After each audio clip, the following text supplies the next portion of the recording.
Update pa tayo, tayo object ayan.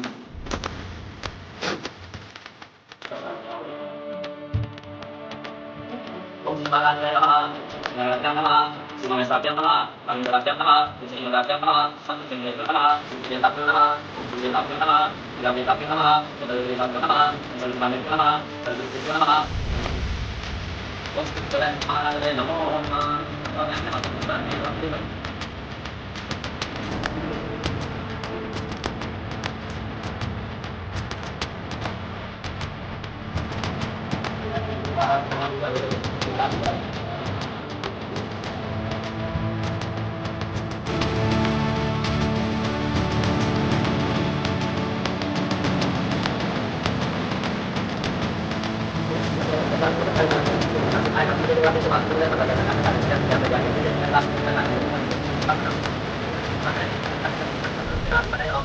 Talagang saya ang joy na mo yung sinutagdatan mo. Then pas mo yang namas sa uwi.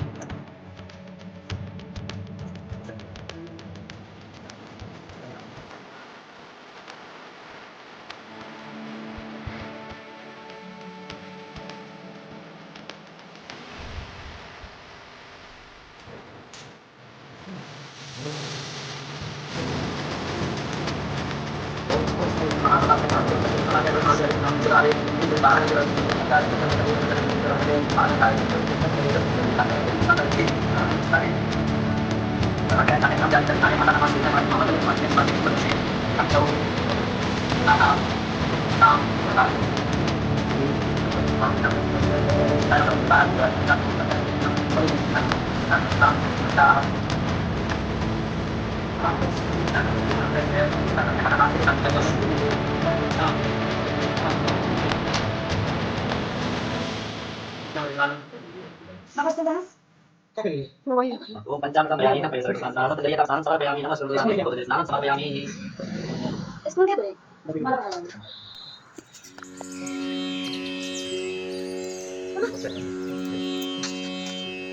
Kung nang kaya may tema ko dali sa television sa libro ng kampiyon mas luloy sa bayani na mas karumi berante. Bukan berat. Kung tanda-tanda terus di beberapa dan saatnya saya tidak berusaha beri kampiyon mas turban berat sama bayani itu berante seperti kampiyon sama bayani.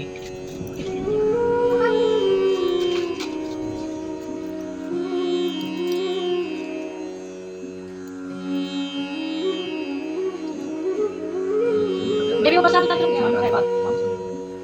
Om Trambakam Jayamhe Sugandhim Pushtivarnam Marva Gumeva Vandana Jyoti Yamamritata Om Sivaridam Kavyam Sundin Kavyam Samapyami Durante Sudodhi Snanam Samapyami Om Gange Chan Vijayava Godavari Saraswati Lesmin Sandhim Guru Saraswati Kavyam Nama Sudodhi Snanam Samapyami Namaskaram Durante He Vishpanam Durante He Phalam Samapyami Om Palasa Experience Om Idam Palam Yadam Sabdam Putratim Salat Bhagay Janam Janam Guru Saraswati Kavyam Nama Phalam Samapyami Namaskaram Phalam Samapyami Namaskaram Durante He Panchalam Jalam Tadjata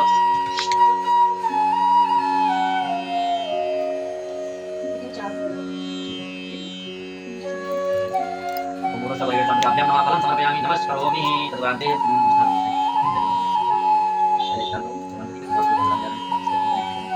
Om nabya sinantay kami sisno gyaw ho sa sukat tadalo kan at payo na amuro sa bagay sa kabyang mga misnanan sa kapayami namas karomi tadurante panchawaram jalam tadjata pangasin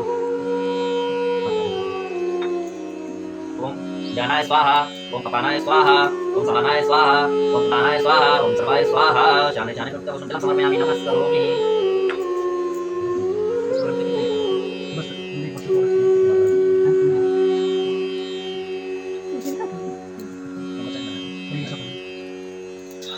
Om viwas masa bagi kita satu dia akan semasa dia tahu terus sama kami mesti sampai kami terus sama kami namas karomi terberante ek atmini dalam sama kami ek atmini dalam sama kami namas karomi terberante rachna Om hiranyagarbha sama pada bhut se jata patire ka asita bismat rachna sama kami namas karomi sama kami namas karomi Agauri ने भगवान जी से हाथ जोड़कर प्रार्थना करी हमने जो भी आपका पूजन किया सुख रूप में ठीक है हम आपके बालक के समान है हमको ज़्यादा पूजन आता नहीं है जो भी हमने किया उसको ग्रहण कीजिए हमारे पास ठीक है और जो भी करती है उसको सुनाओ ओम विघ्नेश्वराय वरदाय सुरप्रियाय लंबोदराय सकलाय जगद्दिताय नागाननाय स्तुतियज्ञ विभूषिताय गौरी सुताय गणनाथ नमो नमस्ते ओम गुरुस्ता वरेण्य संकल्प्यां नमः गच्छत् समर्पयामि प्रार्थना पूर्वक नमस्कारं समर्पयामि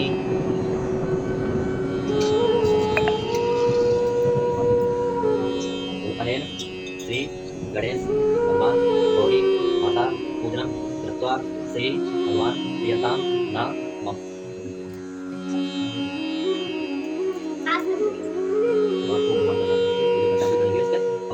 ओम श्री स्वस्तिक नवग्रह और सदा, ठीक है। तो सुबह ओम का ध्यान रखें। ओमकार बिंदु संयुक्त नित्यं ध्यान जोगनं कांदं मोक्षं सेवा ओमकाराय नमो नमः। ओम श्री नित्यं स्मरण समर्पयामि नमस्करोमि।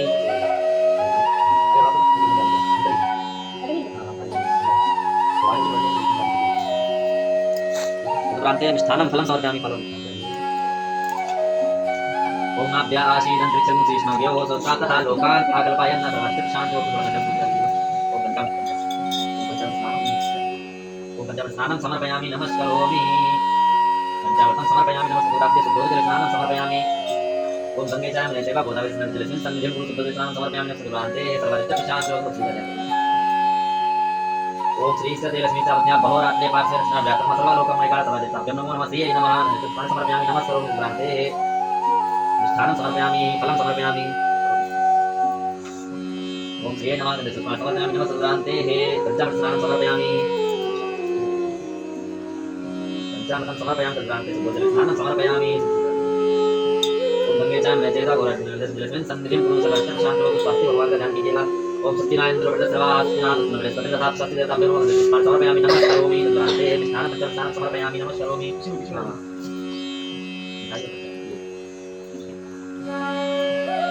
ओम श्रीनाभ्या आशीनं त्रिचं शीष्णव्यो सोत्रा लोकान् सर्वरिष्टपिशाचो भवन्तु।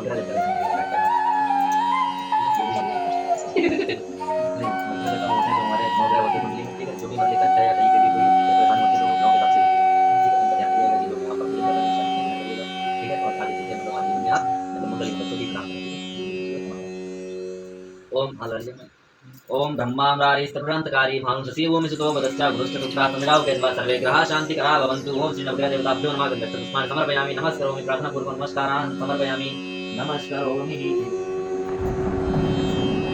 प्रान्ते फलं मिष्ठान्नं समर्पयामि। ओम श्री नवग्रह देवताभ्यो नमो नमः। गन्धपुष्पाणि समर्पयामि। प्रान्ते मिष्ठान्नं फलं समर्पयामि नमस्करोमि। प्रान्ते पंचामृत स्नानं समर्पयामि। प्रान्ते शुद्धोदके स्नानं समर्पयामि। शुद्धजले स्नानं समर्पयामि। प्रान्ते सर्वविनायक ध्यानम्।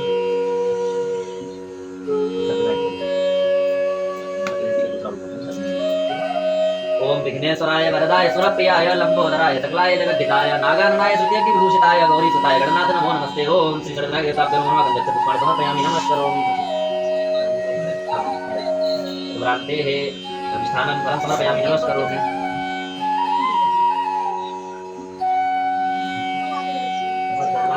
पंचामृत स्नानं समर्पयामि। प्रान्ते शुद्धोदके स्नानं समर्पयामि। ओम गंगे च यमुने चैव गोदावरी जलेस्मिन् सन्निधिं कुरु सर्वरिष्टपिशाचो भवन्तु। ओम पंचदेवताभ्यो नमः। एकरूपेण दक्षिणां समर्पयामि पादयोः। ओम हिरण्यगर्भाः समावर्तकाले भूतस्य जाता बलिरेखासि दत्ता विक्रम देवा। ओम श्री पंचदेवता पंचाङ्गदेवताभ्यो नमः। श्री दक्षिणां समर्पयामि नमस्करोमि।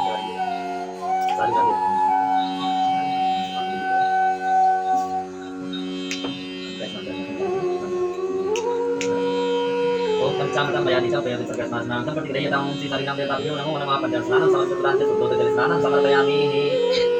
ओम गंगे च यमुने चैव गोदावरी सरस्वती। ओम श्री पंचामृत स्नानं समर्पयामि। ये टेबल पे रख दो, फिर फ्रिज खोल के अंदर डाल दो।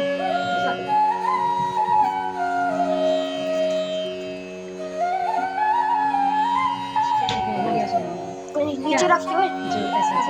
पूजा पाठ करो। बाद में घुमा लेना थोड़ा सा सिंहासन आ जाएगा। ठीक है हम लोग ने धीरे धीरे सब होता है। हां ना रख दे पूरे दो इसको रख दे उसमें चल लगाओ चंदन तब दिव्यम सौभाग्यम सोम मनोहरम विलेपनं स्वादिष्ट चंद्रम प्रतिगृह्यतां चंद्रम प्रतिगृह्यतां सर्वष्टपिशाच आपल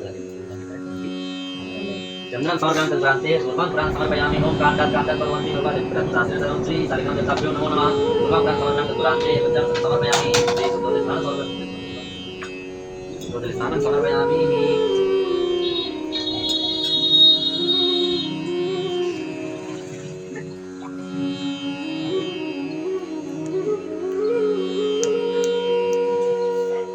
ओम त्र्यंबकं यजामहे सुगन्धिं पुष्टिवर्धनम् उर्वारुकमिव वन्दनान् मृत्योर्मुक्षीयमामृतात्।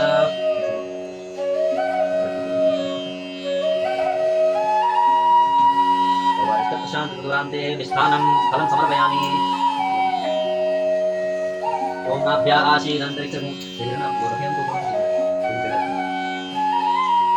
Lang lang. हां एक दूसरे को करते बोलते Yeah, this is special. Ram शिवाय नमो नमः दुरांते दुरांते सुदो पंचवार देव सजय माता। ओम साहेतानि व्यानाय स्वाहा। ओम अपानाय स्वाहा। ओम समानाय स्वाहा। ओम उदानाय स्वाहा। ओम सर्वाय स्वाहा। साने संतरवतम जलं समर्पयामि नमस्करोमि दुरांते।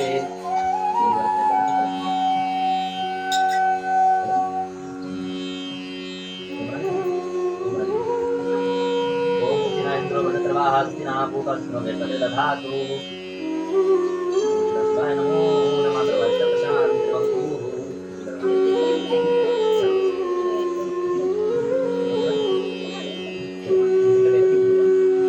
ओम श्री सत्यनारायण प्रसवाः स्नो वेतले सर्वस्य प्रशान्तिर्भवतु।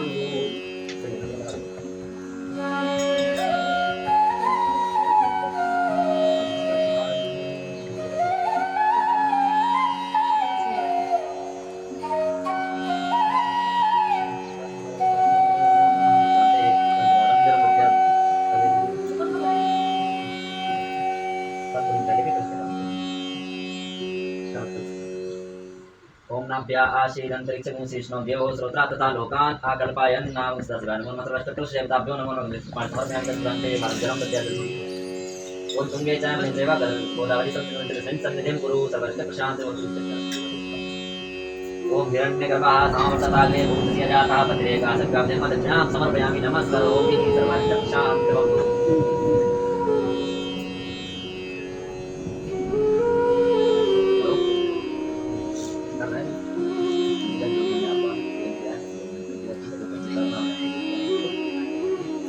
ओम विघ्नेश्वराय वरदाय सुरप्रियाय लंबोदराय सकलाय जगद्धिताय नागान्नाय स्तुत्यविभूषिताय गौरीसुताय गणनाथनमस्तुं कस्तूरीतिलकं ललाटपटले वक्षस्थले कौस्तुभं नासाग्रे परमौक्तिकं करतले वेणुकरे कङ्कणं सर्वाङ्गी हरिचन्दनं सुललितां कण्ठे च मुक्तावली गोपाश्री परमेष्ठितो विजयते गोपालचूडामणि। ओम चितं सर्वारिष्टं देवताभ्यं रूपेण क्षमा प्रार्थनां समर्पयामि नमस्करोमि।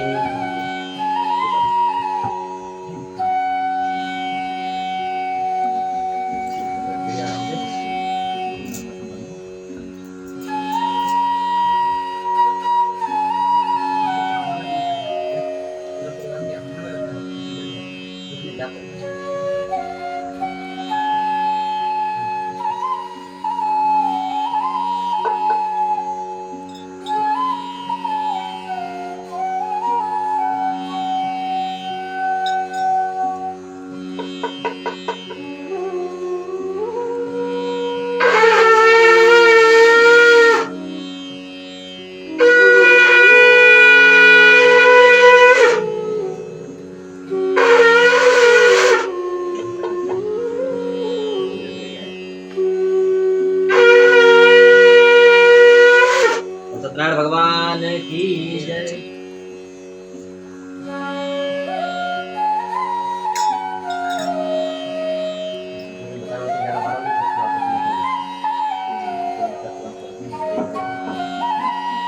वो कब फोन करें आप? एक बजे से हमको अभी 20 हो रहे हैं। ऐसा को नहीं बताया कि भेज रहे हैं यही से बाहर एक रुपये तो मिले हम लोग विष्णु भगवान का ध्यान करिएगा, ठीक है। पहला अध्याय स्टार्ट करते हैं। बोल सत्यनारायण भगवान की जय। अभी अथ प्रथमोध्याय।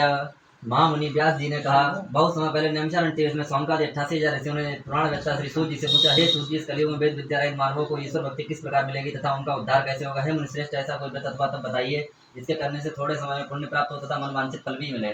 ऐसी कथा सुनने की हमारी बहुत इच्छा है। इस प्रश्न पर शास्त्रों के ज्ञाता श्री सूत जी ने कहा, हे वैष्णव में पूज्य, आप सभी ने प्राणियों के हित एवं कल्याण की बात पूछी। अब मैं उस श्रेष्ठ व्रत को आप लोगों से कहूंगा जिसे श्रेष्ठ मुनि नारद जी ने श्री लक्ष्मीनारायण भगवान से पूछा था और श्री लक्ष्मीनारायण भगवान ने मुनि श्रेष्ठ नारद जी को बताया था। आप सभी श्रोताओं से कहना है, ध्यान से सुने।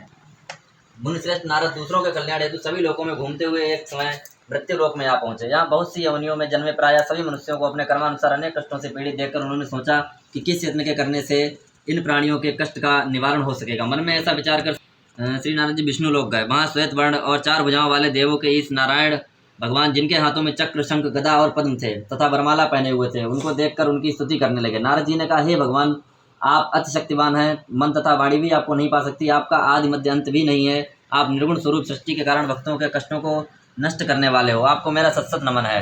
नारद जी से इस प्रकार की प्रार्थना सुनकर विष्णु भगवान बोले, हे योगीराज, आपके मन में क्या है? आपका किस कार्य हेतु यहाँ आना हुआ है? निसंकोच कहें। तब मुनिश्रेष्ठ नारद जी ने कहा, मृत्यु लोक में सब मनुष्य जो अनेक योनियों में पैदा हुए हैं, अपने कर्मों द्वारा अनेक प्रकार के कष्टों के कारण दुखी हैं।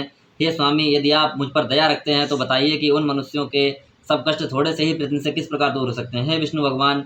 श्री विष्णु भगवान ने कहा, हे नारद, मनुष्यों की भलाई हेतु तुमने ये बहुत उत्तम प्रश्न किया है। जिस व्रत को करने से मनुष्य कष्टों से छूट जाता है, यह व्रत मैं तुमसे कहता हूँ, सुनो। अति पुण्य प्रदान करने वाला, स्वर्ग तथा मृत्यु लोक दोनों में दुर्लभ एक अति उत्तम व्रत है जो मैं आपसे कहता हूँ। श्री सत्यनारायण भगवान का यह व्रत विधि विधान पूर्वक संपन्न करने पर मनुष्य इस धरती पर सभी प्रकार के सुख भोग कर मरणोपरांत मोक्ष को प्राप्त करता है। भगवान के ऐसे वचन सुनकर नारद मुनि बोले, हे भगवान, उस उत्तम व्रत का विधान क्या है, फल क्या है? इसे पहले किसने यह व्रत किया है और किस दिन यह व्रत करना चाहिए? कृपया यह सब मुझे विस्तार से समझाएं। श्री विष्णु भगवान ने कहा, हे नारद, दुख, शोक एवं सभी प्रकार की व्याधियों को दूर करने वाला यह व्रत सब स्थानों पर विजय दिलाने वाला है। श्रद्धा और भक्ति के साथ किसी भी दिन मनुष्य संध्या के समय श्री सत्यनारायण भगवान की ब्राह्मणों को और बंधुओं के साथ पूजा करें। भक्तिभाव से केले का फल, नैवेद्य, घी, शहद आदि इन सभी चीज़ों को लेकर के भक्ति भाव से श्री भगवान सत्यनारायण को अर्पण करें। बंधु बांधवों से ब्राह्मणों को भोजन कराएं, इसके पश्चात ही स्वयं भोजन करें। रात्रि में श्री सत्यनारायण भगवान के गीत आदि का आयोजन कर श्री सत्यनारायण भगवान का स्मरण करते हुए समय व्यतीत करें। इस तरह जो मनुष्य व्रत करेंगे उनकी मनोकामनाएं अवश्य ही पूर्ण होंगी। विशेष रूप से कलयुग में मृत्यु लोक में यही एक ऐसा उपाय है जिससे अल्प समय और कम धन में महान पुण्य की प्राप्ति हो सकती है। और सत्यनारायण भगवान की जय। प्रथमोध्याय समाप्त। बोल दीजिएगा ऊपर।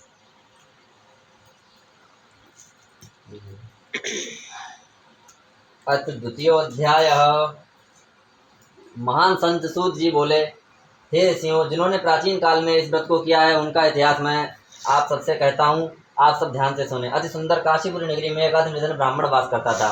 वह भूख और प्यास से बेचैन होकर हर समय दुखी रहता था। ब्राह्मणों से प्रेम करने वाले श्री विष्णु भगवान ने उनको दुखी देखकर एक दिन बूढ़े ब्राह्मण का वेश धारण कर निर्धन ब्राह्मण के पास जाकर बड़े आदर से पूछा, हे ब्राह्मण, तुम हर समय दुखी होकर पृथ्वी पर क्यों घूमते हो?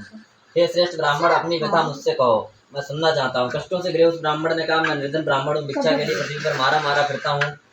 हे भगवान, यदि आप इससे मुक्ति पाने का कोई उपाय जानते हो तो कृपा कर मुझे बताएं। तब वृद्ध ब्राह्मण का रूप धारण किए हुए श्री विष्णु भगवान बोले, हे ब्राह्मण, सत्यनारायण भगवान मनोवांछित फल देने वाले हैं, इसलिए तुम उनका विधि पूर्वक पूजन करो, जिसके करने से मनुष्य सब दुखों से मुक्त हो जाता है। दरिद्र ब्राह्मण को संपूर्ण मिलाकर बूढ़े ब्राह्मण के रूप से सत्यनारायण भगवान अंतर ध्यान हो गए। वृद्ध ब्राह्मण ने जिस व्रत को बतलाया, मैं उसको अवश्य विधि विधान सहित करूंगा, ऐसा निश्चय कर वह दरिद्र ब्राह्मण घर चला गया। परंतु रात को उस ब्राह्मण को नींद नहीं आई। अगले दिन वह जल्दी उठा और सत्यनारायण भगवान का व्रत करने का निश्चय कर भिक्षा मांगने के लिए चल दिया। उस दिन उसको भिक्षा में अधिक धन मिला, जिससे उसने पूजा का सारा सामान खरीदा और घर आकर अपने बंधु बांधवों के साथ विधिपूर्वक भगवान सत्यनारायण का व्रत किया। इसके करने से वह गरीब ब्राह्मण सब कष्टों से छूटकर अति धनवान हो गया। उस समय से वह ब्राह्मण हर मास व्रत करने लगा। सत्यनारायण भगवान के व्रत को जो शास्त्र विधि के अनुसार श्रद्धापूर्वक करेगा, वह सब कष्टों से छूटकर मोक्ष प्राप्त करेगा। जो भी मनुष्य श्री सत्यनारायण भगवान का व्रत करेगा, वह सब कष्टों से छूट जाएगा। इस तरह नारद जी से श्री सत्यनारायण भगवान का कहा हुआ यह व्रत मैंने तुमसे कहा। हे श्रेष्ठ ब्राह्मणों, आप अब और क्या सुनना चाहते हैं, मुझे कहें। तब ऋषियों ने कहा, हे मुनीश्वर, संसार में इस विप्र से सुनकर किस किसने इस व्रत को किया है? हम तो सुनना चाहते हैं। मुनियों ने ऐसा सुनकर श्री सूत जी ने कहा, हे मुनिगण, जिस जिस प्राणी ने इस व्रत को किया है उन सबकी कथा सुनो। एक समय धनी ब्राह्मण बंधु बांधवों के साथ शास्त्र विधि के अनुसार अपने घर पर श्री सत्यनारायण भगवान का व्रत कर रहा था। उसी समय एक लकड़ी बेचने वाला बूढ़ा व्यक्ति वहां आया। उसने सिर पर रखा लकड़ियों का गट्ठर बाहर रख दिया और ब्राह्मणों के मकान में चला गया। प्यास से बेचैन लकड़हारे के ने विप्र को व्रत करते देखा। वह प्यास को भूल गया। उसने विप्र का अभिनंदन किया और पूछा, हे ब्राह्मण, आप यह किसका पूजन कर रहे हैं? इस व्रत को करने से क्या फल मिलता है? कृपा कर मुझे बताएं। तब उस ब्राह्मण ने कहा, सब इच्छाओं को पूर्ण करने वाला यह श्री सत्यनारायण भगवान का व्रत है। इन्हीं की कृपा से मेरे यहाँ धन एवं ऐश्वर्य का आगमन हुआ है। ब्राह्मण से इस व्रत के बारे में जानकर वह लकड़हारा अत्यंत प्रसन्न हुआ। भगवान का चरणामृत लेकर और भोजन करने के पश्चात वह अपने घर को चला गया। अगले दिन लकड़हारे ने अपने मन में संकल्प किया और आज गांव में लकड़ी बेचने से जो धन मिलेगा उसी से भगवान सत्यनारायण का श्रेष्ठ व्रत करूंगा। मन में ऐसा विचार कर लकड़हारा लकड़ियों का गट्ठर अपने सिर पर रखकर जिस नगर में धनवान लोग रहते थे ऐसे सुंदर नगर में गया। उस दिन उसे उन लकड़ियों का दाम पहले दिनों से चौगुना मिला। तब वह बूढ़ा लकड़हारा बहुत प्रसन्न होकर पके केले, घी, शहद, शक्कर आदि लेकर के सभी सामग्री सत्यनारायण भगवान के व्रत की सभी सामग्री लेकर अपने घर गया। फिर उसने अपने बंधु बांधवों को बुलाकर विधि विधान के अनुसार भगवान का पूजन एवं व्रत किया। उस व्रत के प्रभाव से वह बूढ़ा लकड़ारा धन धान से युक्त हुआ और संसार के समस्त सुख भोगकर वैकुंठ को चला गया। बोल सत्यनारायण भगवान की जय। द्वितीय अध्याय समाप्त हुआ। चढ़ा दीजिएगा। अच्छा, तृतीय अध्याय। श्री सूत जी बोले, हे श्रेष्ठ मुनियों, अब मैं आगे की कथा कहता हूँ, सुनो। प्राचीन काल में उल्कामुख नाम का एक महान ज्ञानी राजा था। वह जितेंद्रिय और सत्य वक्ता था। प्रतिदिन मंदिरों में जाता था, गरीबों को धन देकर उनके दुखों को दूर करता था। उसकी पत्नी कमल के समान सुंदर मुखवाली और सती साध्वी थी। एक दिन भद्रशिला नदी के तट पर वे दोनों विधि विधान सहित श्री सत्यनारायण भगवान का व्रत कर रहे थे। उस समय वहां साधु नामक एक वैश्य आया। उसके पास व्यापार के लिए बहुत सा धन था। वह वैश्य नाव को नदी के किनारे पर ठहराकर राजा के पास आया। राजा को व्रत करते हुए देखकर उसने ब्रह्मतापूर्वक पूछा, हे राजन, ये आप क्या कर रहे हैं? मेरी सुनने की इच्छा है, कृपया आप मुझे भी समझाइए। महाराज उल्कामुख ने कहा, हे वैश्य, मैं अपने बंधु बांधवों के साथ पुत्र की प्राप्ति के लिए श्री सत्यनारायण भगवान का व्रत व पूजन कर रहा हूँ। राजा के वचन सुनकर साधु नामक वैश्य ने आदर से कहा, हे राजन, मुझे भी इसका संपूर्ण विधि विधान बताएं। मैं भी आपके कहे अनुसार इस व्रत को करूंगा। मेरे भी कोई संतान नहीं है। मुझे विश्वास है इस उत्तम व्रत को करने से अवश्य ही मुझे भी संतान प्राप्ति होगी। राजा से व्रत के सब विधि विधान पूछकर व्यापार से निवृत्त हुआ वैश्य सुखपूर्वक अपने घर गया। उसने अपनी पत्नी को संतान देने वाला उत्तम व्रत बताया। इस उत्तम व्रत के विषय में बताया और प्रण किया कि जब मेरे संतान होगी तब मैं भी इस व्रत को करूंगा। वैश्य ने यह वचन अपनी पत्नी लीलावती से भी कहा। एक दिन उसकी पत्नी लीलावती श्री सत्यनारायण भगवान की कृपा से गर्भवती हो गई। 10वें महीने में उसने एक अति सुंदर कन्या को जन्म दिया। दिनों दिन वह कन्या इस तरह बढ़ने लगी जैसे शुक्ल पक्ष का चंद्रमा बढ़ता है। कन्या का नाम उन्होंने कलावती रखा। एक दिन लीलावती ने मीठे शब्दों में अपने पति को याद दिलाया कि आपने जो भगवान का व्रत करने का संकल्प किया था, आप उसे पूरा कीजिए। वैश्य ने कहा, हे प्रिय, मैं कलावती के विवाह पर इस व्रत को करूंगा। इस प्रकार अपनी पत्नी को आश्वासन दे वह व्यापार करने विदेश चला गया। कलावती पितृगृह में वृद्धि को प्राप्त होती रही। लौटने पर साधु ने जब नगर में सखियों के साथ अपनी वयस्क होती पुत्री को खेलते हुए देखा तो उसके विवाह की चिंता हुई। तब उसने एक दूत को बुलाकर कहा कि उसकी पुत्री के लिए कोई सुयोग्य वर देख कर लाओ। दूत साधु नामक वैश्य उस वैश्य की आज्ञा पाकर कंचन नगर पहुंचा और देखभाल कर वैश्य की कन्या के लिए एक सुयोग्य बड़े पुत्र ले आया। उस सुयोग्य लड़के के साथ साधु नामक वैश्य ने अपने बंधु बांधवों सहित प्रसन्न चित्त होकर अपनी पुत्री का विवाह कर दिया। दुर्भाग्य से वह विवाह के समय भी श्री सत्यनारायण भगवान का व्रत करना भूल गया। इस पर वह श्री सत्यनारायण भगवान अत्यंत क्रोधित हो गए। उन्होंने वैश्य को श्राप दिया कि तुम्हें दारुण दुख प्राप्त होगा। एक समय अपने कार्य में कुशल वह वैश्य अपने दामाद सहित नावों का बेड़ा लेकर व्यापार करने के लिए सागर के समीप स्थित रत्नसारपुर नगर में गया। रत्नसारपुर में चंद्रकेतु नामक राजा राज करता था। दोनों ससुर जमाई चंद्रकेतु राजा के उस नगर में व्यापार करने लगे। एक दिन भगवान सत्यनारायण की माया से प्रेरित होकर चोर राजा चंद्रकेतु का धन चुराकर भाग रहा था। राजा के दूतों को अपने पीछे तेजी से आते हुए देखकर चोर ने घबराकर राजा के धन को उस वैश्य की नाव में छुपा कर रख दिया जहाँ वे ससुर जमाई ठहरे हुए थे और भाग गया। जब राजदूतों ने उस वैश्य के पास राजा के धन को रखा देखा तो उन्होंने उन ससुर दामाद को ही चोर समझा। वे उन ससुर दामाद दोनों को बांध कर ले गए और राजा के समीप जाकर बोले, आपका धन चुराने वाले ये दो चोर हम पकड़ कर लाए हैं, देखकर आज्ञा दें। तब राजा ने उस वैश्य की बात बिना सुने ही उन्हें कारागार में डालने की आज्ञा दे दी। इस प्रकार राजा की आज्ञा से उनको कारावास में डाल दिया गया तथा उनका सारा धन भी छीन लिया। श्री सत्यनारायण भगवान के श्राप के कारण उस वैश्य की पत्नी लीलावती व पुत्री कलावती घर पर बहुत दुखी रहने लगी। उनका सारा धन चोर चुरा कर ले गए। मानसिक व शारीरिक पीड़ा तथा भूख प्यास से अति दुखी हो भोजन की आस में कलावती एक ब्राह्मण के घर गई। उसने ब्राह्मण को श्री सत्यनारायण भगवान का व्रत विधिपूर्वक करते देखा। उसने कथा सुनी, श्रद्धापूर्वक प्रसाद ग्रहण कर रात को घर आई। माता ने कलावती से पूछा, हे पुत्री, तू अब तक कहाँ थी? मैं तेरे लिए बहुत चिंतित थी। माता के शब्द सुन कलावती बोली, हे माता, मैंने एक ब्राह्मण के घर श्री सत्यनारायण भगवान का व्रत होते देखा है और मेरी भी उस उत्तम व्रत को करने की इच्छा है। माता ने कन्या के वचन सुनकर सत्यनारायण भगवान के पूजन की तैयारी की। उन्होंने बंधुओं सहित श्री सत्यनारायण भगवान का पूजन व व्रत किया। वर मांगा कि मेरे पति और दामाद शीघ्र ही घर लौट आएँ। साथ ही विनती की, हे प्रभु, अगर हमसे कोई भूल हुई हो तो हम सबके अपराध क्षमा करें। श्री सत्यनारायण भगवान इस व्रत से प्रसन्न हो गए। उन्होंने राजा चंद्रकेतु को स्वप्न में दर्शन देकर कहा, हे राजन, जिन दो वैश्यों को तुमने बंदी बना रखा है वे निर्दोष हैं, उन्हें प्रातः ही छोड़ दो। उनका सब धन जो तुमने अधिग्रहित किया है लौटा दो, अन्यथा मैं तुम्हारा राज्य, धन, पुत्रादि सब नष्ट कर दूंगा। राजा से ऐसे वचन सुनकर कहकर भगवान अंतर ध्यान हो गए।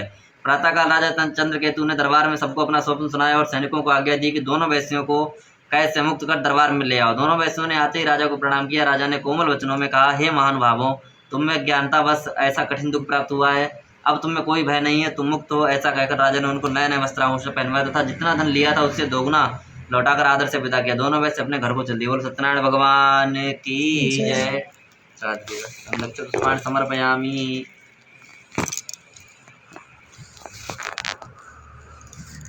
अतः चतुर्थ अध्याय। श्री सूत जी ने आगे कहा, वैश्य ने यात्रा आरंभ की और अपने नगर की ओर चला। उसने थोड़ी दूर आगे बढ़ने पर दंडी वेशधारी सत्यनारायण भगवान ने उसकी परीक्षा लेने हेतु उससे पूछा, हे वैश्य, तेरी नाव में क्या है? अभिमानी बड़े हंसता हुआ बोला, हे दंडी, आप ऐसा क्यों पूछते हैं? क्या धन लेने की कामना है? मेरी नाव में तो बेल और पत्ते भरे हैं। वैश्य के ऐसे वचन सुनकर दंडी वेशधारी सत्यनारायण भगवान बोले, तुम्हारा वचन सत्य है। ऐसा कहकर वे वहां से चले गए और कुछ दूर जाकर समुद्र के तट पर बैठ गए। दंडी महाराज के जाने के पश्चात वैश्य ने नित्य क्रिया से निवृत्त होने के बाद नाव को ऊंची उठी देखकर अचंबा किया तथा नाव में बेल पत्ते आदि देखकर मूर्छित हो जमीन पर गिर पड़ा। मूर्छा खुलने पर अति शोक करने लगा। तब उसके दामाद ने कहा, आप शोक ना करें, ये दंडी महाराज का श्राप है, अतः हमें उनकी शरण में ही चलना चाहिए, वही हमारे दुखों का अंत करेंगे। दामाद के वचन सुनकर वह वैश्य दंडी भगवान के पास पहुंचा और अत्यंत भक्तिभाव से पश्चाताप करते हुए बोला, मैंने जो आपसे असत्य वचन कहे थे उनके लिए मुझे क्षमा करें। ऐसा कहकर वह शोकातुर रोने लगा। तब दंडी भगवान बोले, हे बड़े पुत्र, मेरी आज्ञा से ही बार बार तुझे कष्ट प्राप्त हुआ है, तू मेरी पूजा से विमुख हुआ है। तब उस वैश्य ने कहा, हे भगवान, आपकी माया को ब्रह्मा आदि देवता भी नहीं जान पाते, तब मैं मूर्ख भला कैसे जान सकता हूँ? आप प्रसन्न होइए, मैं अपनी क्षमता अनुसार आपकी पूजा करूंगा, मेरी रक्षा कीजिए और मेरी नौका को पहले के समान धन से परिपूर्ण कर दीजिए। उनके भक्ति से परिपूर्ण वचन सुनकर सत्यनारायण भगवान प्रसन्न हो गए और उनकी इच्छा अनुसार वर देकर अंतर ध्यान हो गया। तब ससुर व दामाद दोनों ने नाव पर आकर पाया कि नाव धन से परिपूर्ण है। फिर वह विधि विधान से भगवान सत्यनारायण का पूजन कर साथियों सहित अपने नगर को चला।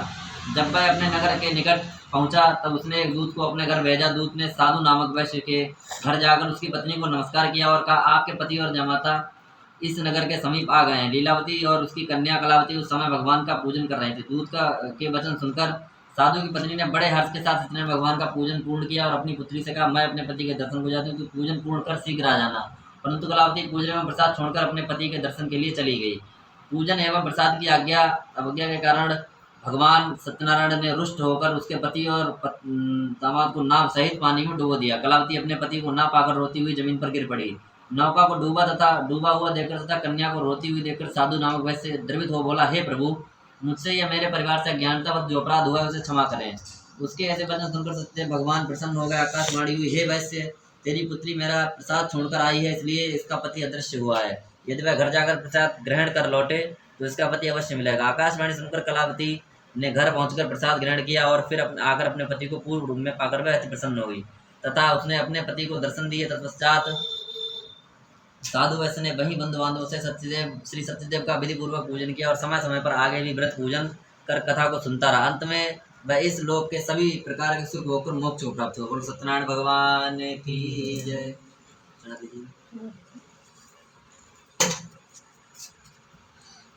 अच्छा, पंचम अध्याय।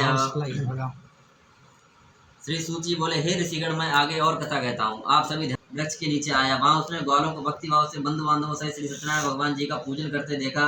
परंतु राजा यह देखकर भी अभिमान के कारण ना तो वहां गया और ना ही सत्यदेव भगवान को नमस्कार किया। जब ग्वालों ने भगवान का प्रसाद उसके सामने रखा तो वह प्रसाद त्याग कर अपने नगर को चला गया।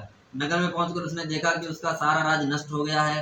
वह समझ गया कि यह सब भगवान सत्यदेव ने रुष्ट होकर किया है। तब वह वन में वापस आया और ग्वालों के समीप जाकर विधि पूर्वक पूजन कर प्रसाद ग्रहण किया। श्री सत्यनारायण की कृपा से सब कुछ पहले जैसा ही हो गया और लंबे समय तक सुख भोग कर मरणोपरांत वह मोक्ष को प्राप्त हुआ। जो मानव इस श्रेष्ठ दुर्लभ व्रत को करेगा, श्री सत्यनारायण भगवान की कृपा से उसे धन दान की कोई कमी नहीं होगी। निर्धन धनी और बंधनों से मुक्त होकर निर्भय हो जाता है। संतानहीन को संतान प्राप्त होती है तथा सब इच्छाएं पूर्ण कर अंत में वह वैकुंठ धाम को जाता है। अब उनके बारे में भी जानिए जिन्होंने पहले इस व्रत को किया है, साथ ही उन्होंने उनके दूसरे जन्म की कथा भी सुनी है। सतानंद नामक ब्राह्मण ने सुदामा के रूप में जन्म लेकर श्री कृष्ण की भक्ति एवं सेवा से वैकुंठ प्राप्त किया। उल्कामुख नामक महाराज राजा दशरथ बने और श्री रंगनाथ का पूजन कर मोक्ष को प्राप्त हुए। साधु नामक के वैश्य ने धर्मात्मा सत्य प्रतिज्ञ राजा मोरध्वज बनकर अपने पुत्र को आरे से चीरकर वैकुंठ धाम प्राप्त किया। महाराज तुंगध्वज ने स्वयंभू मनु बने। उन्होंने बहुत से लोगों को भगवान की भक्ति ने लीन कराकर वैकुंठ धाम प्राप्त किया। वह लकड़हारा भी अगले जन्म में गुह नामक निषाद राजा बना, जिसने राम के चरणों की सेवा करके अपने सभी जन्मों को संभाल लिया। बोले सत्यनारायण भगवान की जय।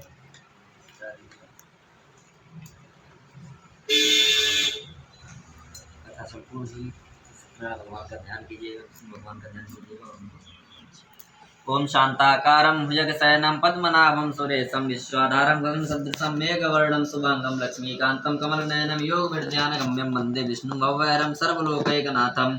सशंखचक्रं सकिरीटकुण्डलं सफेदवस्त्रं सुरेक्षणं सहार वक्षस्थलकौस्तुभश्रियं नमामि विष्णुशिरसा चतुर्भुजं नमाम्भोजनेत्रं रमाकेलिपात्रं चतुर्वाहचामीकरं चारुहस्त्रं जगत्त्राणहेतुं रिपं धूम्रकेतुं सदा सत्यनारायणं स्तौमि देवम्। ओम श्री सत्यनारायण भगवान वृद्धगदा पूजनम च अहं करिष्ये गंधक पुष्पाणि समर्पयामि नमस्करोमि। चढ़ा दीजिए, बोल दीजिएगा। हवन तुम थोड़ा पीछे हट जाओ, थोड़ा सा। हवन कुंड ले आवे। हाँ ये पढ़ने में हमारी तरह से पढ़े हैं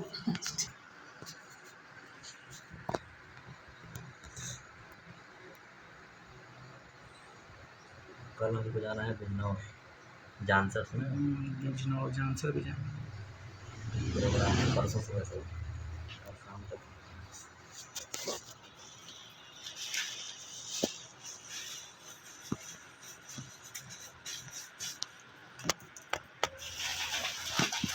पतली पतली है लकड़ी। हाँ है पतला पतला रही लकड़ी है।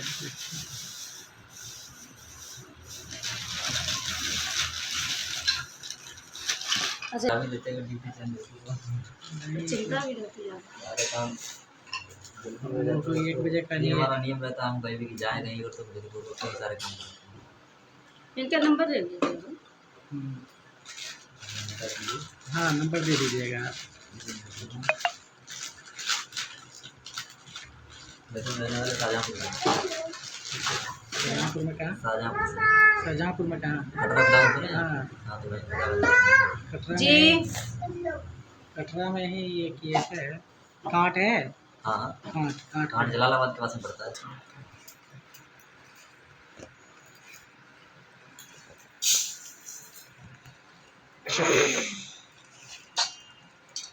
खोल दो, हो गया।